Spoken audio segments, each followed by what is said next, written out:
बिस्मिल्लाहिर्रहमानिर्रहीम। अस्सलाम वालेकुम। हकीकत टीवी आपको तकरीबन पिछले 500 दिनों से एक ही बात पर जोर दे रहा है, यूक्रेन और रशिया की जो जंग है इस पर फोकस कीजिए।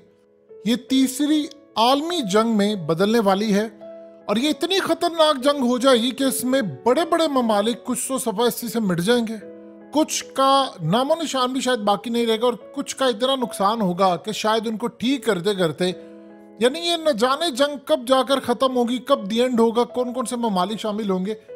अब इस पर मोहर लग चुकी है। देखिए, नेटो का हुआ है समिट और ये बहुत बड़ा इवेंट है।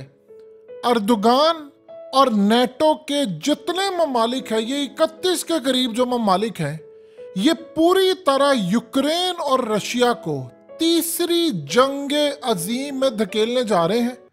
और तीसरी जंग अजीम में जैसे ये धकेल देंगे, उसी वक्त चाइना स्टैंड बाय पोजीशन पर खड़ा है। चाइना इस जंग में कूद जाएगा। जब चाइना कूदेगा तो फिर आपके पास दो ऑप्शन बाकी रहेंगे कि या आप अमेरिका वाली साइड चूज कर ले, यानी पाकिस्तान, या आप चाइना वाली साइड चूज कर ले। और उसमें फिर ऐसा नहीं होगा कि आप यहां भी है वहां भी, और इंडिया के साथ भी यही होगा और ये पूरी दुनिया दो हिस्सों में तकसीम होने वाली है। हुआ यूं है कि नेटो का समिट हुआ, वहां पर यूक्रेन का झंडा लहराया गया और उस यूक्रेन के झंडे लहराने के बाद ये जितने बड़े बड़े ममालिक है, पूरा यूरोप, अमेरिका और दुनिया भर के ममालिक के लीडर इकट्ठे हुए।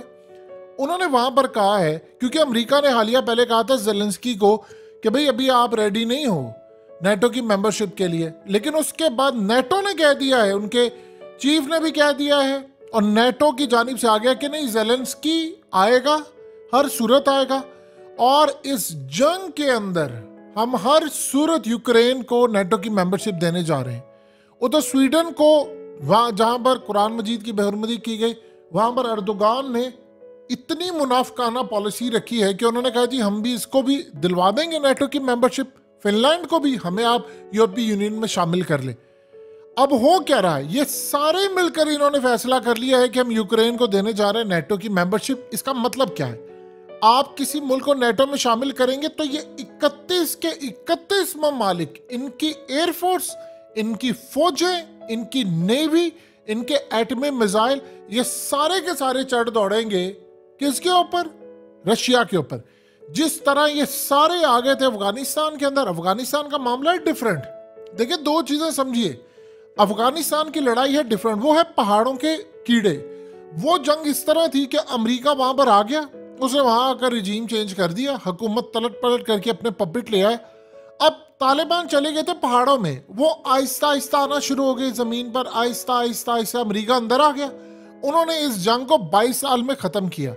रशिया न्यूक्लियर पावर, रशिया के मिसाइल बेलारूस में डिप्लॉयड है।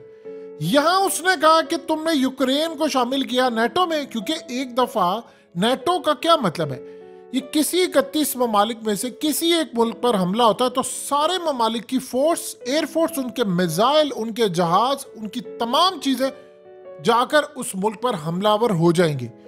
अब यूक्रेन जब आएगा, अभी तो यूक्रेन अकेला लड़ा है और उसको हथियार, मिसाल के तौर पर तुर्की उसको ड्रोन दे रहा है, अमेरिका उसको सप्लाई कर रहा है, उसकी फोर्सेस हैं, और बीच में कोई इक्का दुक्का मामला जो अंदर खाते लड़ाई के लिए अपने फौजी भेजे हुए, ऑफिशियली नहीं आया। ऑफिशियली जैसे ही इसको मेंबरशिप देंगे तो 31 ममालिक अपनी फोर्सेस, मिसाइल, सब कुछ लेकर रशिया के ऊपर जंग छेड़ देंगे। और जो ही उसको मेंबरशिप मिलेगी तो आप पुतिन को जानते हैं, वो तो बर्दाश्त नहीं करेगा, वो उसी वक्त तीसरी जंग अजीम छिड़ जाएगी और वो मिसाइलों की कर देगा बारिश। पूरे का पूरा यूरोप लपेट में आ जाएगा, क्योंकि पुतिन ने ऑलरेडी बेलारूस में अपने एटमी मिसाइल डिप्लॉय किए हैं और उनका रुख उसने रखा हुआ यूरोप की जानिब। जैसे ही वो फोर्सेस यहाँ पर आएंगी उसके बाद वो चढ़ दौड़ेगा और चाइना, उसको पता अगला नंबर मेरा है, उधर से साउथ चाइना सी से चाइना को घेरने की कोशिश होगी। इधर चाइना खड़ा होगा रशिया की बैक के ऊपर, इधर सेंट्रल एशियन कंट्रीज जिसमें ईरान है, जिसमें जो खास तौर पर उज्बेकिस्तान, तुर्कमानिस्तान और ये सारे ममालिक हैं, ये सारे पूरी तौर पर चढ़ दौड़ेंगे, ये रशिया के साथ खड़े होंगे। अरब ममालिक वहां पर, अभी तो अरब ममालिक खड़े हैं साथ रशिया के, लेकिन उस वक्त देखना पड़ेगा कि वो क्या फैसला करते हैं। डेफिनेटली बात है कि वो कम से कम अमेरिका के कैंप में तो खड़े नहीं होंगे, चाहे आप न्यूट्रल हो या कुछ। लेकिन देखिए जो मामला तो हो रहे हैं वो न्यूट्रल वाला कॉन्सेप्ट खत्म हो गया है। या आप खड़े होंगे अमेरिकी कैंप में या आप खड़े होंगे चाइनीज रशियन कैंप में। आप ये नहीं हो सकता। ये भारत के साथ भी होगा। अभी तो भारत ने बड़ी मौजें कर ली है ना।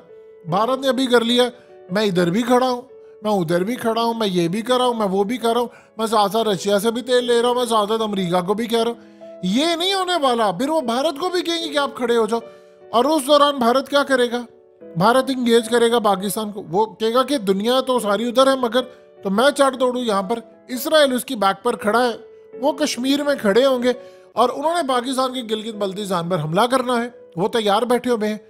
तो दुनिया का एक जो नक्शा है, ये नेटो समिट नहीं हुआ, ये असल में बड़े बड़े खबीस लीडरों ने यहां खड़े होकर जेलेंस्की को धक्का मारने जा रहे हैं तीसरी जंग अजीम में, और खुद भी साथ जा रहे हैं। अर्दोगान की पॉलिसी इतनी बुरी रही है, इतनी बुरी रही है, यानी आप अंदाजा कीजिए कि आप इस सूरत हाल में देख लें वो क्या गुफ्तगू कर रहे हैं। उन्हें रशिया धमकियां दे रहा है अब तुर्की को, यानी अर्दोगान को क्लियरली कह रहे हैं कि आपने रेड लाइन क्रॉस कर दी है, हम तो इसको बर्दाश्त नहीं करने वाले। तो नेटो के समिट के बाद आप बताइए कि सूरत हाल कोई अच्छी हो सकती है? सवाल ही पैदा नहीं होता। ये दुनिया आप पूरी डिजाइन ही उन्होंने जंग छेड़ी इसलिए थी कि ये इसमें बाद में सारे ममालिक को हम शामिल करेंगे, और जिन्होंने पूरी दुनिया के अंदर एक नया वर्ल्ड ऑर्डर लेकर आना है उनके लिए तो जंग जरूरी है। बताइए वो कौन सी ऐसी ताकत है, अब जरा नाम ले, हम यहां पर आपको बताएंगे नहीं, आपको पता होना चाहिए वो कौन सी ऐसी बदबख्त ताकत है जो इंतजार कर रही है कि उसका एक रहनुमा आना है आसमानों से या फलाना कहीं से आकर उसे दुनिया पर राज करना है और वो लीड करेगा।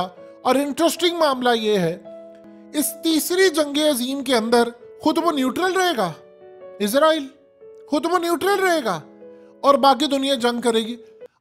नेटो के अंदर खुद वो शामिल नहीं है, नेटो पूरी को लड़ा देगा उसने रशिया के साथ। देखिए उसका मुकाबला रशिया के साथ नहीं है, उसका मुकाबला है पहले चाइना के साथ। नंबर 2 पर आता है रशिया।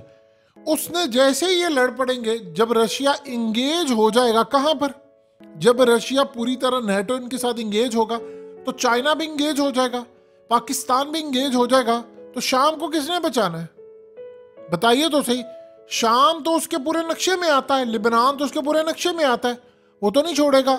अब जब पूरी दुनिया का फोकस एक देखिए, अभी तक पुतिन ने 5% अपने वसाइल इस्तेमाल किए हैं यूक्रेन की जंग के ऊपर, अभी उसने 100% नहीं इस्तेमाल किए। जब ये सारे चढ़ दौड़ेंगे तो वो 100% करेगा और चाइना उसकी बैक पर खड़ा होगा, क्योंकि चाइना को पता अगर रशिया गया तो उसके बाद मेरा नंबर खड़ा है सामने। और उसके बाद जो सबसे ज्यादा आप लोगों ने भूलना नहीं है जो इवेंट होना है वो है इंडिया और चाइना का। उस पर क्या होगा देखिए, उस वक्त सूरत हाल बड़ी अजीबो गरीब होगी। अभी तो मिसाल के तौर पर मोदी का जो इलेक्शन है वो सर पर खड़ा हुआ है, और वो इलेक्शन उन्होंने पाकिस्तान को, देखिए उसने कहा था मैंने पाकिस्तान को कटोरा लेकर भीख मांगने पर मजबूर कर दिया। अगला जो इलेक्शन है उसका वो इस तरह नहीं होने वाला। वो पाकिस्तान के बारे में कोई चीज, देखिए उसने कहा था आर्टिकल 370 वो कर लिया, उसने कुछ ना कुछ करके इलेक्शन में उतरना है। कि देखो मिसाल के तौर पर उसे 27 फरवरी वाला मामला हुआ, उसने क्या कहा? उसने कहा देखो मैंने किया है, बेशक उसने अपने मीडिया पर झूठ करार दिया, वो बड़ा बेनकाब भी हुआ, लेकिन उसने कहा कि अगर मैं ना आया तो ये अभिनंदन वाला जो वाकया है ये फिर हमारे यहाँ पर चढ़ दौड़ेंगे, लिहाजा तुमने मुझे जितवाना है। वो आ गया और उसने वो आर्टिकल 370 वाला काम पूरा करके, अब उसने जो वादा इलेक्शन के अंदर एक तो करना था, उसे कहा था मैंने पाकिस्तान वाला लेना है। अब वो पाकिस्तान वाला कश्मीर जब लेगा तो फिर क्या सूरत हाल होगी? जब वो पाकिस्तान का कश्मीर उसकी आंखों में खटक रहा है, उसके ऊपर उसने हमला करना है, चाहे शॉर्ट टर्म की कोई लड़ाई हो, कोई जंग हो। उसने जब इलेक्शन में उतरना है तो उसने कहना है कि या तो मैं ये काम मुकम्मल करने के लिए गया था, मुकम्मल कर रहा हूं, या मैं अधूरा छोड़कर आया हूं, तो इलेक्शन के बाद मैंने उसको मुकम्मल करना है। और फौरी तौर पर उसने वही पॉलिसी रखनी है इलेक्शन जीतकर जो 370 वाली थी। तो ये जो सारे का सारा सिनेरियो बिल्डअप हो रहा है ये बड़ा खतरनाक है। आप देखिए अर्दोगान समेत इन सब ने फैसला कर लिया है कि हम तीसरी जंग अजीम को अपने, यानी तैयब अर्दोगान की पॉलिसी बड़ी ही मुश्किल हो गई है। उधर आप देख लें अरब ममालिक वो रशिया चाइना के साथ है, उधर आप देख लें अमेरिका की अब सुनने को कोई तैयार नहीं, लेकिन कोई ताकत जो बैठी है वो चाह रही है चाइना भी लड़ पड़े, रशिया भी लड़ पड़े, यूरोप लड़ पड़े। तो सुपर पावर की कुर्सी मेरे पास आ जाए, ये सारे तो लड़ पड़ेंगे। देखिए, जब लड़ाई होती है तो आप कमजोर तो होते हैं, दुनिया की सप्लाई चेन मुतासिर होगी। ये तो नहीं है कि चाइना, जब माल उसकी लड़ाई होगी तो चाइना दुनिया को माल भी देगा। ये बड़ी एक अजीबो गरीब और कॉम्प्लेक्स स्टोरी है।